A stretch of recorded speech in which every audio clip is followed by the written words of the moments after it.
우리 옆에 분들 환하게 웃으시면서 이렇게 인사했으면 좋겠습니다. 함께여서 감사합니다 라고 인사해 주시기 바랍니다. 네, 너무 좋습니다. 그죠? 2013년 가을, 한 아름다운 자매와 제가 썸을 탔습니다. 그죠? 저도 타요. 예. 썸을 타다가 이제 네, 할게요. 이제 마음이 커졌기 때문에 이대로는 안 되겠다, 썸으로는 안 되겠다, 이제 사귀고 싶다라는 마음이 들었습니다. 그래서 이제 그런 거 있잖아요. 사귀고 싶긴 한데 10대도 아니고 20대나 되었는데 직접적으로 야, 나랑 사귈래? 뭐 이런 말 한다든지 오늘부터 1일 혹은 이거 마시면 나랑 사귀는 거다, 이런 얘기가 너무 유치하다라는 생각이 들었습니다. 그래서 멋없게 이렇게 말하지 말고 다르게 요래조래 이야기했습니다. 비법이라서 이제 알려드릴 수는 없고요. 궁금하신 분들은 찾아오세요. 네. 아무튼 그렇게 해서 이제 사귀게 되었습니다. 근데 이제 요래저래 이제 너무 명확하게 얘기한 게 아니다 보니, 또 이제 여러분도 다들 경험이 있으시겠지만 막상 사귀고 나면 어떤 생각이 드냐면 뭔가 애매하다라는 생각이 듭니다. 정말 내가 이 친구랑 사귀는 걸까? 나는 그렇게 생각하는데 이 친구도 나에 관해서 그렇게 생각을 할까? 혹시 나 혼자 착각하는 거 아니야? 그때 내가 한 말을 다르게 오해한 건 아닐까? 뭐 이런 고민들이 있게 됩니다.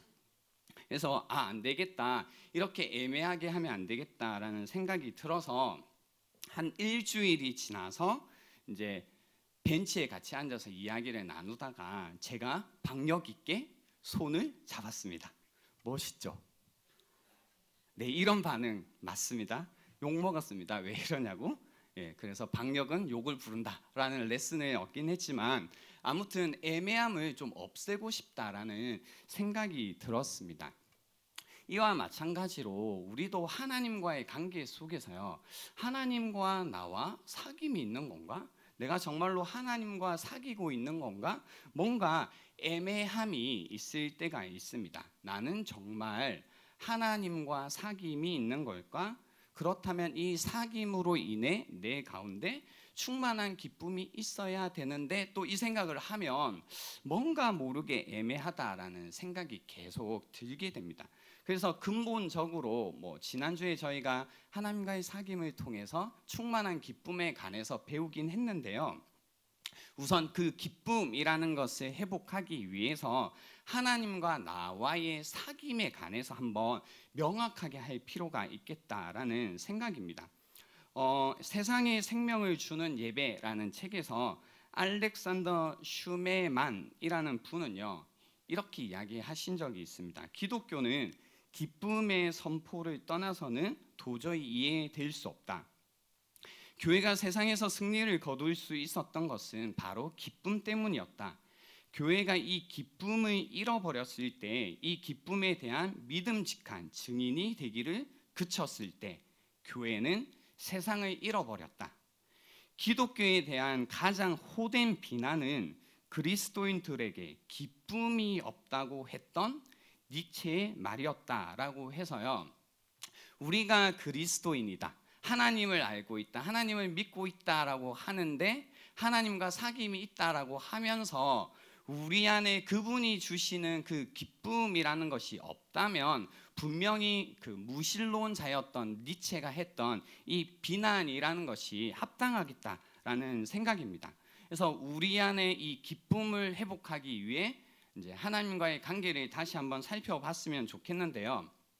지난주에 이제 나의 삶으로 드리는 예배를 이제 저희가 드렸었는데 거기에 이런 고백들이 꽤 많았습니다. 기쁨이 없어진 지 오래되었다. 힘듦이 너무 많아 오래되고 우울했고 기쁨이 뭔지 알지도 못하고 느껴본 적도 없다. 그 기쁨 알려주세요. 또는 어떻게 기쁨을 회복해야 할까요? 라는 이런 고민들이 이제 여러분의 마음을 통해서 많이 전달되었던 겁니다. 그래서 오늘 이 말씀을 통해서 우리의 기쁨에 뭐가 문제가 있었던 거지를 같이 한번 살펴보면 좋겠습니다. 사도 요한은 오늘 저희가 읽었던 본문에서 보시면 3절에 굉장히 중요한 이야기를 하고 있습니다. 기쁨이라는 것은 하나님과의 사귐에서 오는데, 이 사귐이라는 것은 내가 전한 걸 통해 너희에게 하나님과의 사귐으로 인도하겠다라고 했었거든요. 그래서 그가 전하는 것, 그러니까 전하는 어떤 소식, 메시지가 무엇인가가 굉장히 중요해지는 겁니다. 그래서 사도 요한이 교회에게 전하는 메시지가 무엇이냐에 따라 그 메시지를 통해 우리가 하나님과 사귐을 가질 거고, 그 사귐에서 오는 이제 기쁨이라는 것으로 충만해지겠다라는 겁니다. 혹시 오늘 본문을 읽으시면서 사도 요한이 어떤 메시지를 전했는지 캐치하셨나요? 보시면 5절에 이렇게 나와 있습니다. 우리가 그에게서 듣고 너희에게 전하는 소식은 이것이니 곧 하나님은 빛이시라, 그에게는 어두움이 조금도 없으시다는 것이다 라고 이 메시지를 전하셨습니다. 하나님은 빛이시다 라고 이야기하고 계신 겁니다. 이 하나님은 빛이시다라는 메시지를 통해서, 그리고 그분은 빛이시기 때문에 어둠이 조금도 없다라는 이 메시지를 통해서 이제 하나님과의 사귐으로 초대하고 있는데요. 하나님이 빛이시다라는 것은 여기만 이제 특이하게 나오는 이야기는 아니고요. 요한복음 8장 12절에 보시면 예수께서 또 말씀하여 이르시되 나는 세상의 빛이니라고 말씀하셨고요. 또한 요한복음 12장 46절에도 나는 빛으로 세상에 왔나니 물은 나를 믿는 자로 어둠에 거하지 않게 하려 함이로다 라고 해서 예수님 자신도 스스로를 향해 내가 빛이다 라고 하셨던 겁니다. 또한 고린도후서 4장 6절에는 이 빛이다 라는 단어를 좀 더 신선하게 사용했는데요. 이런 말씀입니다. 어두운 데에 빛이 빛이라 말씀하셨던 그 하나님께서 예수 그리스도의 얼굴에 있는 하나님의 영광을 아는 빛을 우리 마음에 비추셨느니라 라고 하시는 겁니다. 그래서 하나님을 알았다라는 것은 무슨 뜻이냐면 하나님께서 그 빛을 우리 마음에 비추셨다라는 뜻이 되는 겁니다. 그래서 시편 4편 6절에도요 이 하나님의 얼굴의 빛이라는 걸 똑같이 사용해서 이런 표현이 있습니다. 6절입니다. 여러 사람의 말이 우리에게 선을 보일 자 누구뇨 하오니 여호와여 주의 얼굴을 들어 우리에게 비추소서라고 하시는 겁니다.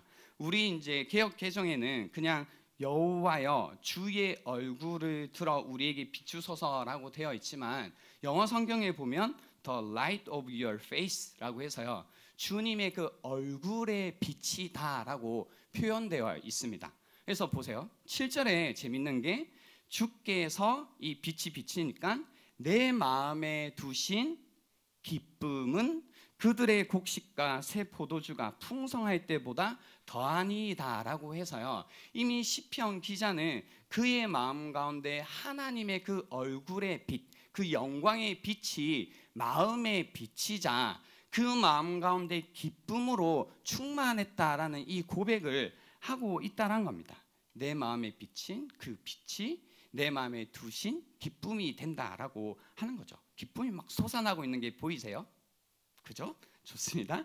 그래서 오늘 이 말씀을 통해서 하나님은 빛이시구나, 그에게는 조금 더 어둠이 없구나라는 이 어떤 인포메이션, 정보를 우리가 듣게 되는데요.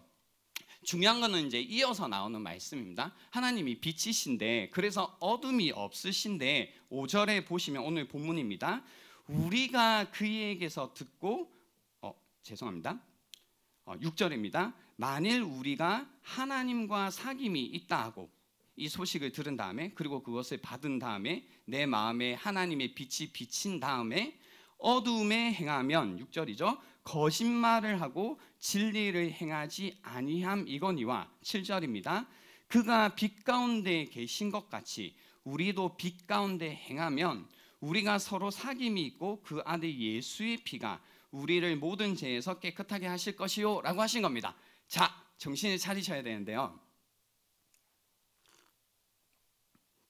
제가 이제 그랬구나, 그 사도 요한이 전한 메시지가 하나님이 빛이시라는 거였구나 하고 이제 6절을 읽고 7절을 읽다가 길을 좀 잃었어요. 왜 길을 잃었냐면 하나님이 빛이신데 어둠이 없으신데 그래서 이건 무슨 얘기지라는 겁니다. 그러니까 이거죠. 하나님과 사귐이 있다 하고 어둠에 행하면 거짓말을 하고 진리를 행하지 아니한다라고 되어 있죠. 그리고 한쪽에는 근데 빛 가운데 있으면 그분이 빛 가운데 계신 것 같이 우리도 빛 가운데 행하면 우리가 서로 사귐이 있고 그 아들 예수의 피가 우리를 모든 죄에서 깨끗하게 하신다고 하는데 이게 있잖아요.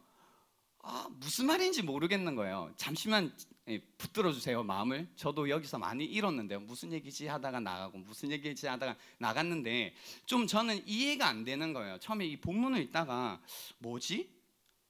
하나님이 빛이시고 그래서 내가 그 하나님을 알기에 빛 가운데로 행한다라는 게 반대로 여기 이제 어둠에 행하는 게 거짓말을 하고 진리를 행하지 않는다라는 게 이게 무슨 말이지? 그래서 하나님을 믿는 사람이 만약에 그 거짓말을 하고 진리를 행하지 않는다라는 게 잘못되었다라는 그냥 그런 뜻인가? 그래서 빛 대신 하나님을 믿는 사람, 하나님과 사귐이 있는 사람이 거짓말을 한 게 잘못됐다는 건가?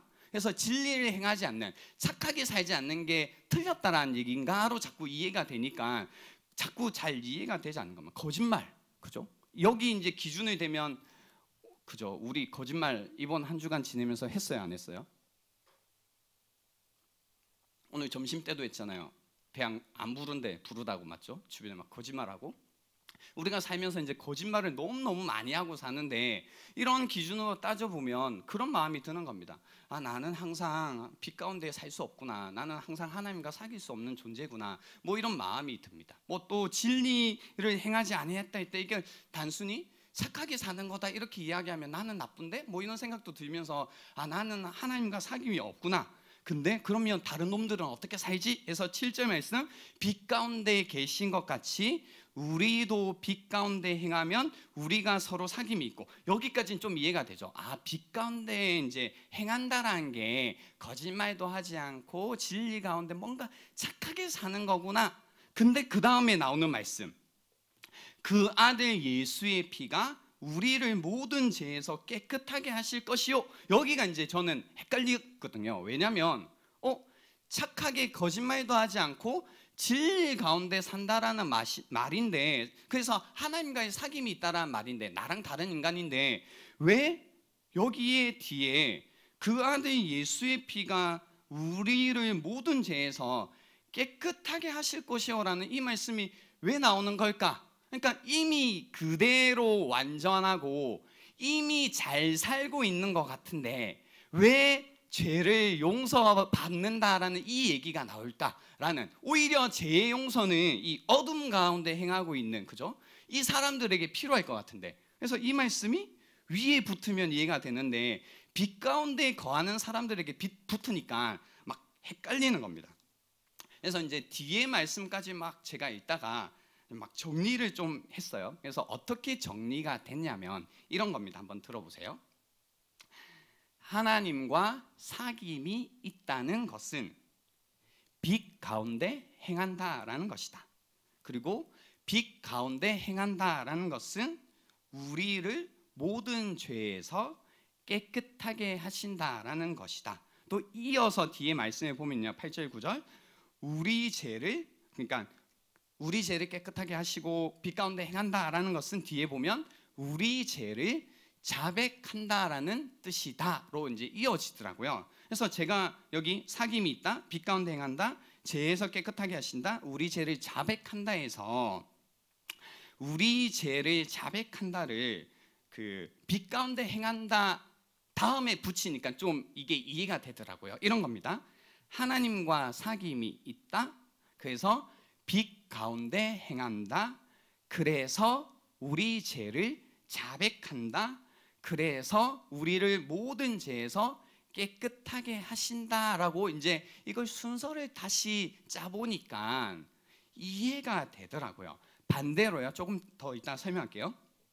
하나님과 사귐이 없다라는 것은 어둠 가운데 행한다라는 것이고, 어둠 가운데 행한다라는 것은 말씀 그대로 죄가 없다고 말하는 것이고, 그리고 범죄하지 아니하였다라고 하는 것이다라고 이제 정리가 되었어요. 그래서 이 요한 1서 말씀을 저희가 잘 정렬을 해보면 어떻게 되는 거냐면요, 하나님과 사귐이 있다. 그래서 우리가 빛 가운데 행한다라는 것은 하나님의 빛 가운데 나를 드러내는 것이다라는 거죠. 그래서 기독교식으로 말하자면 하나님과의 사귐이 있는 사람은, 빛 가운데 행하고 있는 사람은 뭔가 완전하고 뭐 죄짓지 않고 이렇게 사는 게 아니고, 뭐냐면 내 안에 있는 나의 죄라는 것을 드러내고 사는 것, 내가 그 죄가 드러났기 때문에 죄인인 것을 아는 것, 내 죄가 보이는 것이 바로 빛 가운데 사는 것, 하나님과 사귐이 있는 것으로 기결되더라라는 겁니다. 그래서 제가 여기까지 이제 생각을 하고 난 다음에 이제 와, 그렇구나, 이런 말씀이었구나 하고 나서 찾아본 말씀이 요한복음 3장 19절에서 21절 말씀이었습니다. 거기 보면 이런 말씀이 있거든요. 그 정죄는 이것이니 곧 빛이 세상에 왔으되 사람들이 자기 행위가 악함으로 빛보다 어둠을 더 사랑한 것이니라. 악을 행하는 자마다 빛을 미워하여 빛으로 오지 아니하나니 이는 그 행위가 드러날까 함이요라고 나와 있는 겁니다. 그래서 진리를 따르는 자들은 뭐 이제 하나님과 사귐이 있는 자들은, 그 빛 가운데 살고 있는 자들은 그들의 행위를 막 드러내면서 사는데, 어둠에 거하는 자들, 하나님과 사귐이 없는 자들은 끊임없이 빛을 피하여서 어둠 가운데 자기를 숨기며 산다는 겁니다. 그래서 에베소서 5장 12절 13절에도 비슷한 말씀이 있습니다. 12절, 그들이 은밀히 행하는 것들은 말하기도 부끄러운 것들이라. 13절, 그러나 책망을 받는 모든 것은 빛으로 말미암아 드러나나니 드러나는 것마다 빛이니라 라고 말씀하시는 겁니다. 그래서요, 정리하자면 이겁니다. 하나님과 사귐이 있다. 내가 하나님께서 비추시는 그 빛 가운데 살고 있다라는 뜻은요, 끊임없이 하나님의 빛 가운데 내 삶을 비추며 내 안에 있는 나의 모습들, 그것이 이제 죄된 모습, 악한 모습, 부끄러운 모습, 내가 이런 모습이 있었어 라는 것들을 그 빛 가운데 비추며 드러내며 사는 것이 빛 가운데 사는 것이고 하나님과 사귐이 있는 모습이라는 겁니다. 그래서 쉽게 말하면 이제 이런 거죠. 내가 죄인인 거 아는 거, 살면서 끊임없이 내 죄가 보이고 있는 상태라면 우리가 빛 가운데 사는 것, 하나님과 사귐이 있다라고 말할 수 있다라는 겁니다. 근데 반대로요, 뭐냐면 우리가 어둠 가운데 행하고 있다면, 빛 가운데 거하지 않고 하나님과 사귐이 없고 어둠 가운데 있다면 어떻게 되는 거냐면요, 첫 번째는 내 죄를 계속 부인하며 사는 겁니다. 8절에, 오늘 본문 8절에 그래서 이렇게 나온 거죠. 만일 우리가 죄가 없다고 말하면 스스로 속이고 또 진리가 우리 속에 있지 아니할 것이요 라고 하시고요. 10절에도 보시면 만일 우리가 범죄하지 아니하였다라고 하면 하나님을 거짓말하는 이로 만드는 것이니 또한 그의 말씀이 우리 속에 있지 않다라고 해서요, 어둠 가운데 거한다라는 건 끊임없이 나라는 존재를 하나님의 진리 되신 말씀, 그 빛 되신 하나님께 드러내지 않고 다가가지 않고 찾아가지 않고 계속 숨기면서 감추면서, 그래서 그런데 아닌 척하면서 계속해서 살아가는 것이 되는 겁니다. 그래서 계속해서 이제 그런 거죠. 그 나를 감춰야 되니까, 하나님의 그 진리가 아니어야 되니까 계속해서 주님의 말씀을 부인해야 됩니다. 그거 아니라고, 왜 그게 그러냐고 이제 계속 쓸데없이 따지게 되는 거죠. 하나님의 말씀이 다 거짓말이어야 됩니다. 그러니까 뭐 그런 거 있잖아요. 그가 하신 이야기도, 그가 우리에게 주신 약속도, 그것이 좋은 이야기든 나쁜 이야기든 상관없이 다 거짓말이어야 되는 거죠. 또 두 번째는 어둠 가운데 행하게 되면, 그래서 예수님을 계속 끊임없이 부인하게 되는 겁니다. 첫 번째가 우리가 이제 우리를 부인하는 거죠. 내 죄를 부인하는 거라면, 숨기는 거라면, 두 번째는 예수님을 그래서 부인하게 되는 겁니다. 저희가 좀 전에 읽었던 이제 그 본문의 10절에 두 가지가 나왔잖아요. 하나님을 거짓말하는 이로 만드는 것, 또한 그의 말씀이 우리 속에 있지 않다라고 하는 것, 이 두 가지가 있었는데요. 요한일서 5장에 가면 이 이야기가 좀 더 설명되어져 있습니다. 10절에 보면 하나님의 아들을 믿는 자는 자기 안에 증거가 있고, 하나님을 믿지 아니하는 자는 하나님을 보세요, 거짓말하는 자로 만드나니, 이는 하나님께서 그 아들에 대하여 증언하신 증거를 믿지 아니하였습니다. 그러니까 하나님께서 그의 아들에 관해서 증언하신 걸, 내 아들은 이렇다, 내가 이 아들을 이래서 보냈다라는 걸 이제 부인하는 겁니다. 그래서 11절에 또 증거는 이것이니 하나님이 우리에게 영생을 주신 것과 이 생명이 그의 아들 안에 있는 그것이니라 라고 해서, 영생, 그 아들 안에 생명이 있다라는 것을 부인한다라는 겁니다. 그래서 5장 38절 말씀에 이어서 그 말씀이 너희 속에 거하지 아니하니, 같은 말씀이죠. 이는 뭐라고 하냐면 그가 보내신 이를 믿지 아니함이라 라고 하시는 거죠. 그가 보내신 이 예수 그리스도를 우리가 믿지 않는다라고 하는 겁니다. 그러니까 이렇게 되는 거죠. 하나님과 사귐이 없고 우리가 끊임없이 어둠 가운데 거하며 살게 되죠. 그 가운데, 어둠 가운데 끊임없이 내 안에 있는 어떤 부끄러운 모습들, 수치스러운 모습들, 연약한 모습들, 약점들, 부족한 점들을 끊임없이 우리는 감추고 숨기며 살아갑니다. 빛 대신 하나님 앞에 다가오면 겁나는 거죠. 나의 연약함이 드러날까봐, 나의 부족함이 나타날까봐, 그래서 내가 그런 나를 보고 절망할까봐, 낙담할까봐 빛 대신 하나님 앞으로 오는 게 굉장히 힘들고, 두 번째, 그 가운데 이제 예수님께서 그런 나를 위해 구원하시기 위해, 그런 나에게, 생명 없는 나에게 생명 주시기 위해 이 땅에 오셨다라는 것을 부인하는 겁니다. 그럴 리 없다라는 거죠. 그런 사랑 없다라는 거죠. 그럴 은혜 없다라는 거죠. 누가 그렇게 나를 생각해 주겠냐라는 거죠. 이 세상에 아무도 나의 이 연약함을 이해하고 품어주고 사랑하고 좋아해 줄 분은 없다라고 생각하는 거죠. 그래서 내 인생은 끊임없이 내가 책임져야 된다라고 생각하고, 내가 잘해야만 인정받는다고, 내가 괜찮은 사람이 되어야만 사랑받을 만하다라고 우린 끊임없이 이야기하며 사는 거죠. 그래서 우리를 위해서 오신 예수님, 우리를 위해서 행하신 십자가의 사역이라는 것을 우리는 끊임없이 부인하며 하나님을 거짓말쟁이로 만들며 살아간다라는 겁니다. 그러니까 이런 삶이 우리 안에 계속 반복되면요, 그러니까 하나님과 사귐이 없고 이제 어둠 가운데 계속 행하면, 계속 우리의 이제 삶이라는 게 그런 거 있잖아요.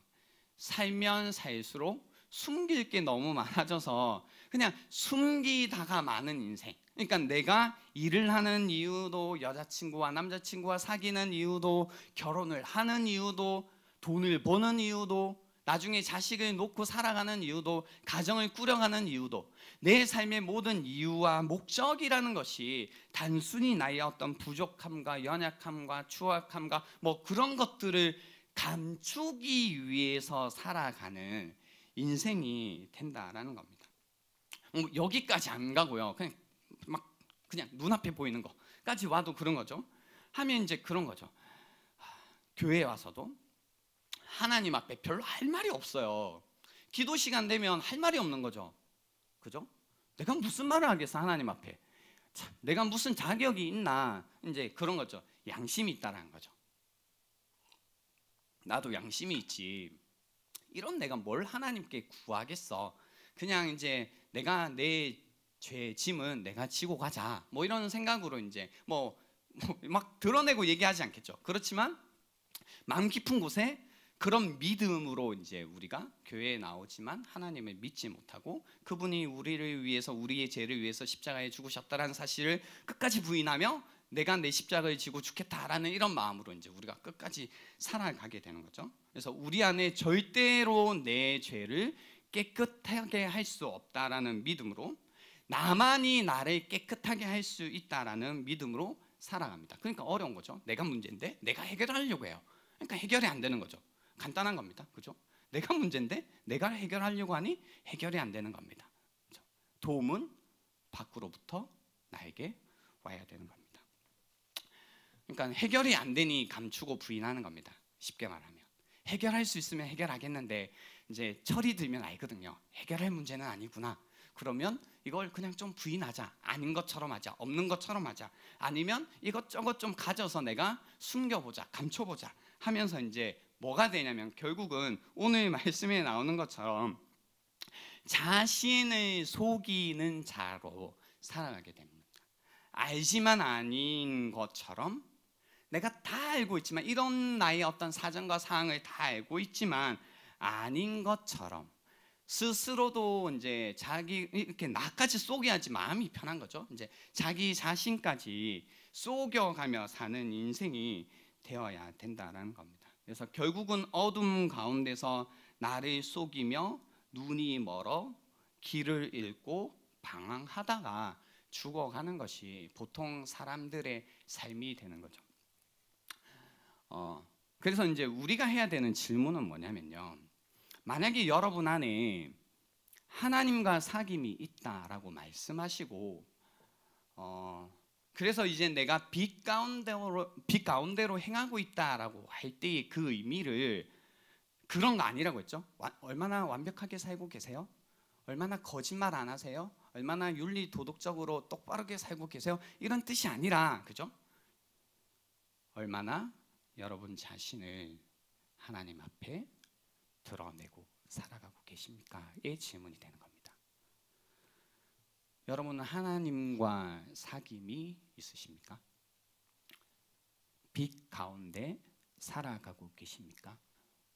여러분 안에 어떤 보여지는 연약함, 부족함, 사악함, 추악함, 치졸함, 부끄러움이라는 것들이 드러나고 나타날 때마다 어떻게 이걸 숨길까 감출까가 아니라 빛 대신 하나님 앞에 그 문제를 가지고 나오시냐라는 겁니다.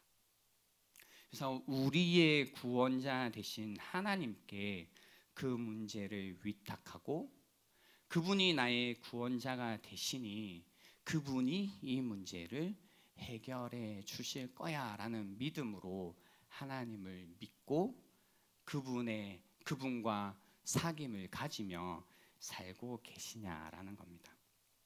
제가 오늘 이 말씀을 이제 계속 묵상하다가요, 그런 생각이 들더라고요. 저도 이제 여러분하고 똑같잖아요. 뭐 다르겠어요?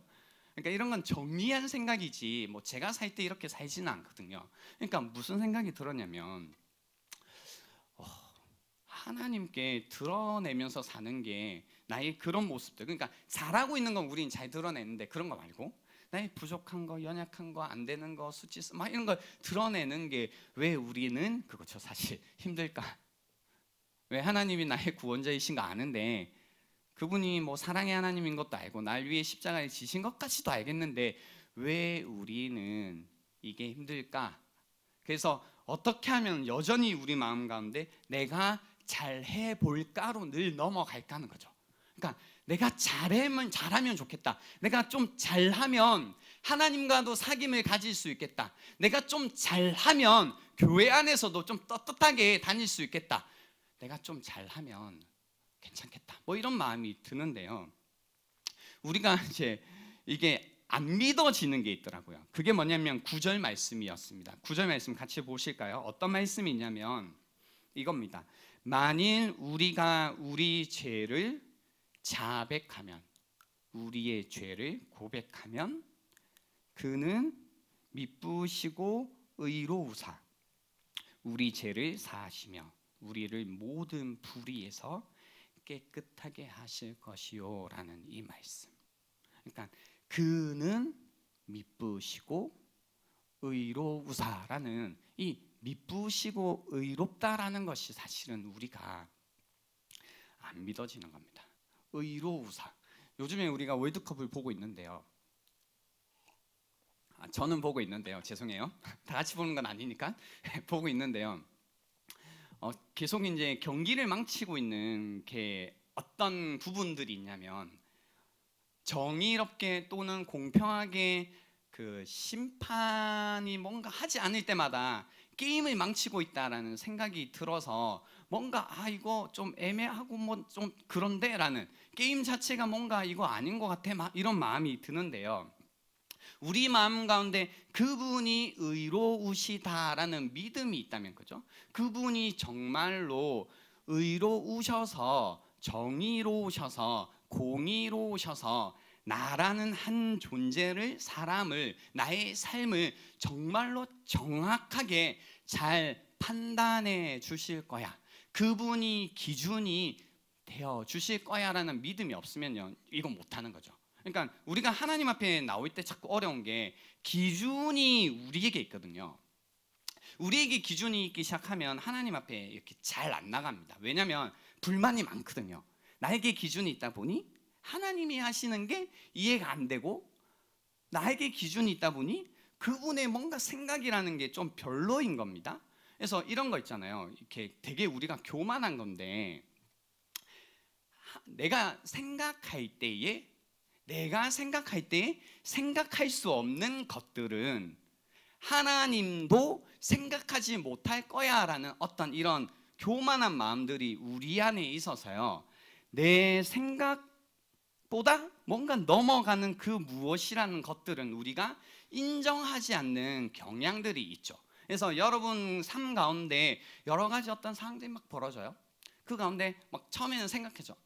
하나님이 이렇게 하시려고 하나 보다, 이렇게 좋게 해주시려고 하나 보다 한데 막 그런 어떤 때가 막 넘어가고, 내가 상상했던 이러면 하나님이 나에게 잘해주시는 거야 라는 게 있었는데, 그 뭐 어떤 수준이나 모양이라는 것이 막 바뀌기 시작하고, 뭐야? 이것도 안 돼? 이때도 안 돼? 그럼 이제 끝났는데? 뭐 이런 마음이 들기 시작하면, 그죠? 내가 생각한 때, 내가 생각한 모양, 그러니까 나의 기준에서 이걸 넘어가기 시작하면 이제 막 마음에 뭐가 생겨요? 불만이 막 생기기 시작합니다. 어떻게 이럴 수 있냐고 라고 이제 말하기 시작하는 거죠. 왜냐하면 기준이 우리 안에 있으면, 그죠?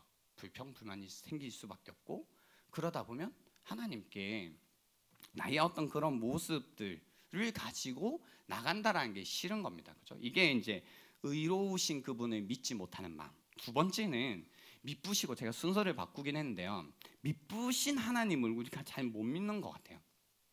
미쁘시다라는 건 예전에 한번 설명드린 적이 있는데 신실하다라는 뜻입니다. 그러니까 변함이 없다라는 뜻이죠.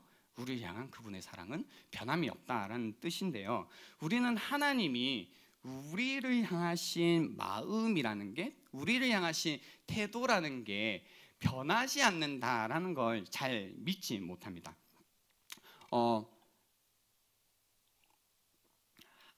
상담을 한 적이 있습니다. 어떤 상담을 한 적이 있냐면, 어떤 시험을 준비하고 있는데 한 번, 두 번, 세 번, 횟수는 잘 기억이 안 나요. 근데 몇 번 이 시험을 잘 못 치른 겁니다.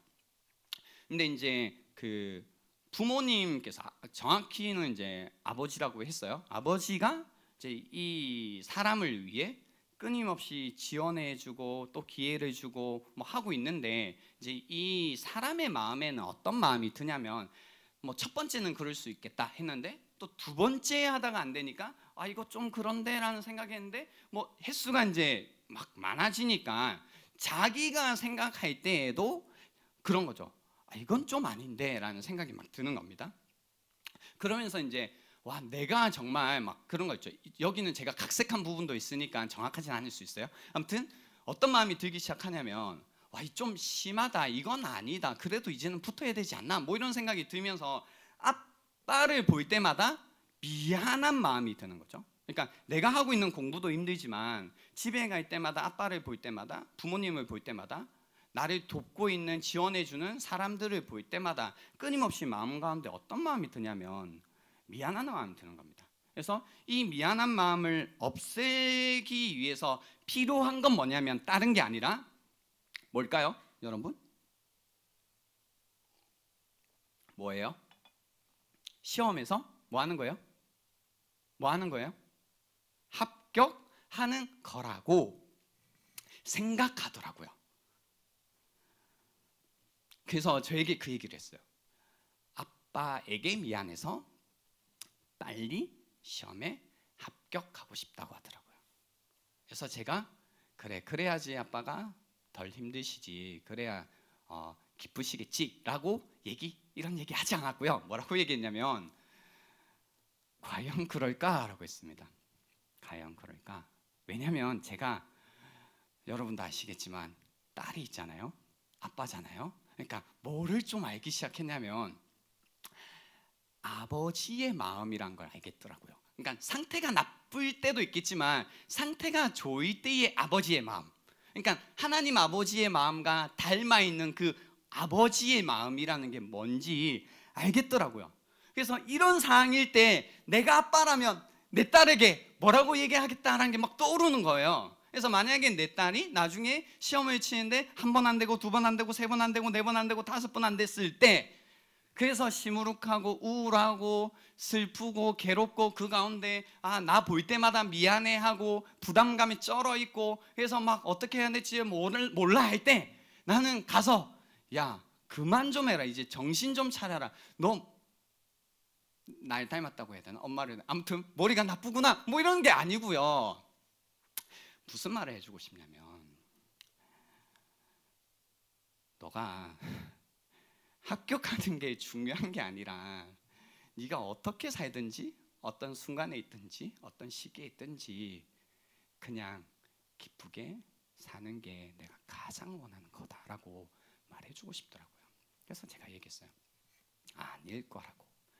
아빠의 마음은 너가 빨리 합격하기를 바라는 게 아니라, 그게 만약에 너의 기쁨이 된다면 아빠도 원하시겠지만 그게 아니라 아빠가 정말 원하는 건 너가 어떤 상황에 있든지 어떤 과정을 거치고 있든지 상관없이 그 순간에 기뻐하며 어려워하지 않으며 그 순간을 지나가는 것을 아빠는 가장 원하실 거야 라고, 그게 아빠의 마음일 거다라고 이야기했거든요.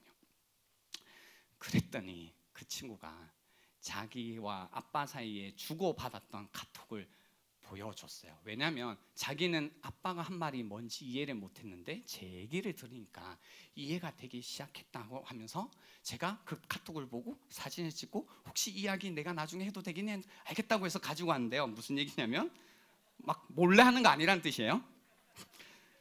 네. 누구누구야 이름을 부른 겁니다. 사랑해 라고 한 겁니다. 그랬더니 이 청년이 이야기한 겁니다. 난 아빠를 사랑해. 내가 많이 미안하고 그래. 그러니까 아빠가 얘기합니다. 왜? 아빠는 너가 내 딸인 것만으로도 너무너무 감사해. 미안할 이유도 사랑 안 할 이유도 없어. 그냥 이대로 충분히 사랑스러운데. 그랬더니 딸이 얘기합니다. 그냥 좋았던 거죠. 아빠만 사랑해. 그러니까 아빠가 다시 이야기합니다. 앞으로 미안한 마음은 절대 갖지 말어. 아빠의 모든 것을 다 주어도 괜찮아. 왜? 너는 아빠 거니까. 그러니까 유유한 겁니다. 아빠가 다시 얘기합니다. 너가 기쁘면 아빠도 기쁘고 너가 아프면 아빠도 아파. 너가 사랑하는 사람은 나도 사랑할 거고 너가 미워하면 아빠도 미워할 거야. 그런데 아빠가 할 수 없는 건 너가 해야 해. 그러니까 힘내고 너한테 전혀 도움이 안 되는 딴 생각하지 않았으면 좋겠어. 아빠는 너를 항상 응원할 거야. 영원히 사랑해 라고 보내신 겁니다. 이때 이 친구가 아빠의 마음을 완전히 이해하기 시작했습니다. 이 마음이 뭔지 아세요? 그러니까 내가 어떤 상황에 있든 뭐가 성공하든 실패하든 어떤 기준에 다다르든 다르지 않든 그거와 상관없이 그냥 나라는 존재 자체를 변함없이 사랑하는 것, 이것이 미쁘다라는 뜻입니다. 그래서 이 시간 여러분에게 다시 한번 초대하고 싶은 건 뭐냐면 우리 하나님께서는 의로우시고 또한 미쁘신 분이시다라는 겁니다. 그분께서 우리에게 주시는 말씀입니다. 만일 우리가 우리 죄를 자백하면 그는 미쁘시고 의로우사 우리 죄를 사하시며 우리를 모든 불의에서 깨끗하게 하실 것이요 라고 이 약속의 말씀을 주시는 겁니다. 여러분 가운데 혹여나 여전히 많은 삶의 이제 어둠 가운데 지내시며 내가 어떻게 해야 될지 어떻게 살아야 될지 모르시고 또 마음에 있는 많은 고통과 슬픔과 우울함과 염려 가운데 짓눌려 있는데 내가 다 알지만 그냥 그거 아닌 척만 하고 있는, 어쩔 수 없어서 그러고 있는 분들이 계시다면 여러분을 향해 그의 유일한 독생자를 보내셔서 그의 사랑을 증명하신 그 하나님, 빛 대신 하나님 앞으로 나오셔서 그것이 어색할 수는 있거든요. 그러나 그분의 미쁘심과 의로우심을 신뢰하시고 믿으시고 빛 대신 하나님 아버지 앞으로 나오셔서 그 빛 가운데 드러나는 것마다 다 빛이 되는 그 은혜가 임하는 이 시간이 될 수 있으면 좋겠습니다. 이 시간을 잠시 드리겠습니다. 드릴 때 오늘 여러분께서 들으신 말씀에 우리가 마음으로 함께 반응하는 시간이 될 수 있으면 좋겠습니다.